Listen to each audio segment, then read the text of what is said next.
but I never did the first one. So I'm going to graph y equals 3x squared.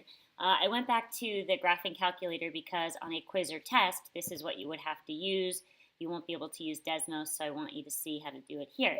So, okay. If I graph it, it looks like this. And remember, I'm just going to try to trace it, but I want to know where I have an x value of 2. So what I want to do is trace, and then the cursor comes up, and I want to watch this number get closer and closer to 2 because that's what I'm trying to figure out. And I'm getting close, and you notice over here that this is changing as well. And remember, my answer was 12. Notice I'm getting closer to 12 as I go to 2. And because I don't have this really spread out that much, you can see that one arrow went from 1.96 and then all the way up here. But you can see that you are on either side, and maybe you can't quite really tell because they're so far apart. So what we might want to do, because we went from 11.6 to 13.4, so maybe we can't quite tell. I mean, if we took the average, we'd get 12. But we could zoom in. We know that, change our window. We know we don't need anything below the x-axis, so our y minimum we could keep, I could make it -1 just so I can see the axis.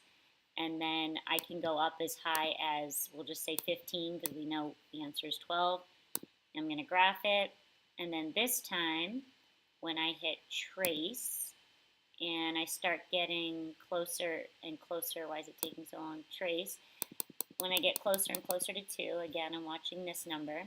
When I get closer and closer to 2, I have 11.63, and then it still did the same thing even when I zoomed. So I'm going to skip this part of the video.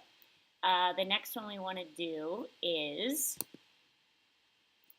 letter C, and I'm going to plug that in.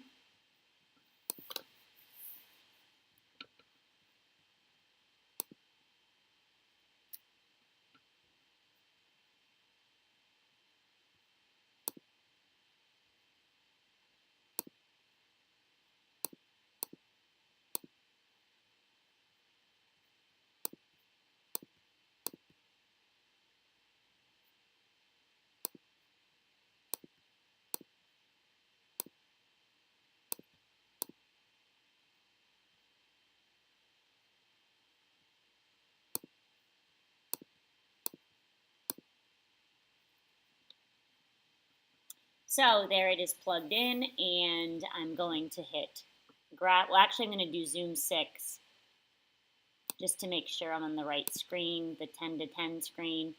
And I see something that looks like that, which is not very good for me to figure out what's going on. So I'm going to zoom in. I'm just going to zoom in on like this area. Well, actually, I want to know where x is approaching 3. So actually, I'll move this over to close to where x equals 3. And then if I zoom in there, it'll make it, Jiminy Cricket, a whole lot easier to see what I need to see. So here I'm zooming in, and you can then trace. So when I'm at 3, if I trace, when I'm at 3, I got 0.249, which the answer was 0.25. And if you want to, toggle back and forth, you can see you're really approaching 0.25. And then the last one, we're going to plug in y equals and the sine of x over x. Now, you need to make sure of one thing for this one. You need to be in radians. So make sure you go to your mode. Make sure you are in radians, otherwise the graph is not going to look like we want it to. So once I'm in radians, I can hit graph, and remember my screen was set from before, so I'm just going to do zoom 6 so I can actually see where the graph is because we don't care about it here.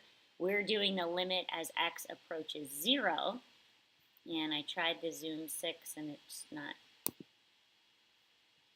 doing anything. Okay, so there it is. And you'll notice that it's kind of waving a little bit. Remember what the sine curve looks like.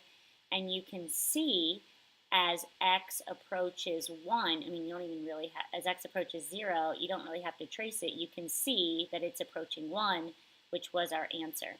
And there's actually an open circle right there, because remember, it doesn't exist there. However, it does have a limit because on both sides it is approaching it, and you can't see that open circle. They don't do that on the graphing calculator. And I think that's enough for today, so peace out.